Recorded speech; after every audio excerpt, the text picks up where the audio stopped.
코스닥이 너무 좋습니다. 지금 거의 3% 가깝게 오늘 반등의 날을 좀 잡은 것 같고 또 외국인이 파는 듯 했었는데 코스닥에서는 벌써 400억 정도 삽니다.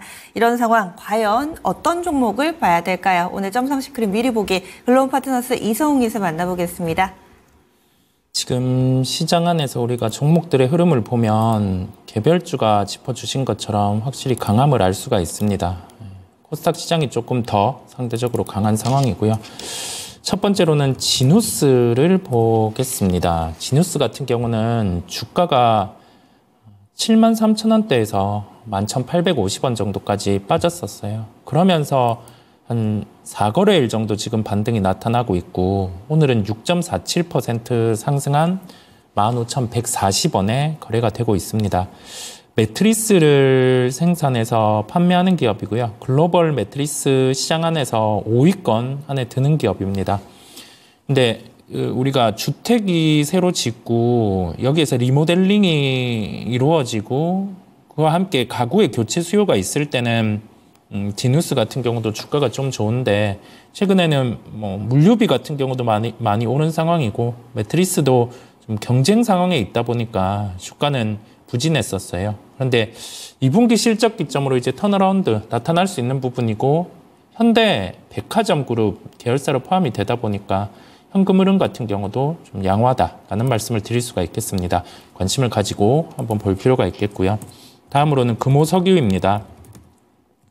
화학주들이 실적이 대부분 좋지 않은데 금호석유 같은 경우는 상대적으로 가격 지표가 좀 다르다 보니까요.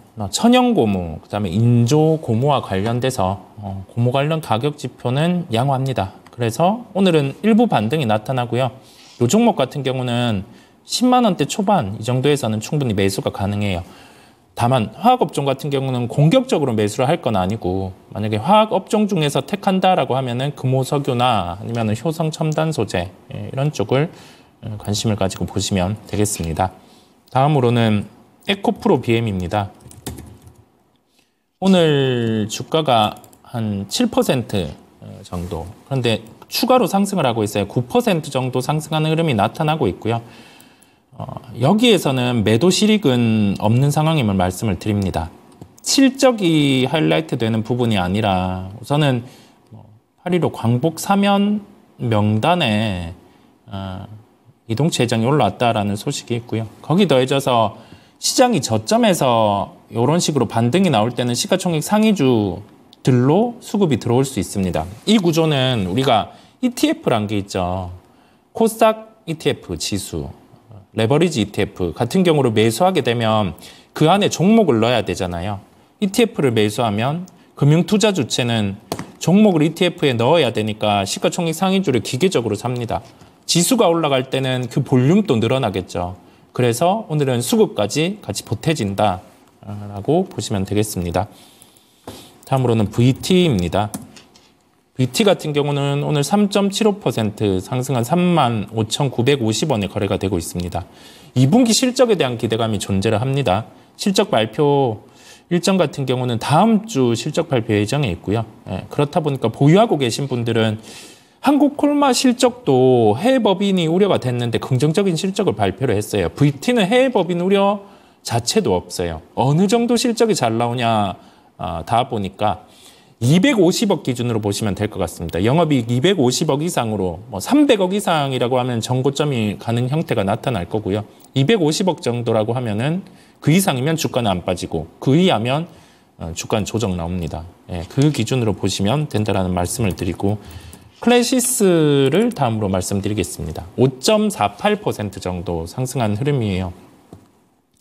클래시스의 매출 총이익률이 80%대예요. 2분기 실적 발표를 했는데 엔비디아의 매출 총이익률이 78%입니다. 엔비디아보다 매출 총이익률이 높은 기업이에요. 참 고무적인데요. 장비 같은 경우에 납품도 있지만 이어서 소모품 매출 같은 경우가 긍정이었어요. 그런데 3분기 때 주의해야 될 점은 일회성 비용이 반영이 됩니다. 마케팅 때문에 이번에 고가의 모델을 썼죠. 그래서 그 부분에 대한 일회성 비용이 3분기에 반영이 되는데 이 부분은 뭐 마케팅으로 더 걷어들이면 되니까 여전히 보유에 대한 말씀을 드립니다. 마지막으로는 마녀공장입니다. 우리가 화장품 관련된 종목들 같은 경우가 오늘 반등이 좀 나오고 마녀공장은 6.83% 상승한 21,900원에 거래가 되고 있습니다. 외국인이 마녀공장 브랜드를 선호를 해요. 우리나라로 들어오는 외국인 전용 샵에 가보면 마녀공장 브랜드를 예전보다 많이 사간다라고 해요. 그런 부분도 있고 해외 이제 뭐 미국 공장이라든지 기타 공장 같은 경우를 통해서 좀 가깝게 대응이 가능함에 따라서 이제 비용 측면에서도 효율화가 있습니다. 그래서 마녀공장 같은 경우도 주가도 빠져 있죠. 그래서 관심을 가지고 보시면 되겠습니다. 이렇게 미리 보기 해봤고요. 본편 바로 이어 10시부터 유튜브 토마토 증권통 채널에서 보실 수 있습니다. 오늘 IT, 반도체 강한 움직임이죠. 이제 바닥 나왔는지 짚어보겠고요. 또 바이오가 오늘은 조금은 주춤한데 그 다음 바통을 이어받을 만한 섹터에 대한 이야기 이어질 예정입니다. 많은 관심 바라겠습니다. 그리고 미스터 진단 오늘 있죠. 오늘 금요일이어가지고요. 저녁 9시 미스터 진단에서 여러분들의 종목 고민 해결해 드립니다. 이종복 전문가 출연하니까 궁금하신 분들 진단 신청해 주세요. 02-2128-3388번으로 전화 받겠습니다. 지금까지 다양한 투자 판단에 대한 도움 말씀드렸습니다. 종목의 상승 하락을 보장하지는 않습니다. 함께해 주신 여러분 고맙습니다.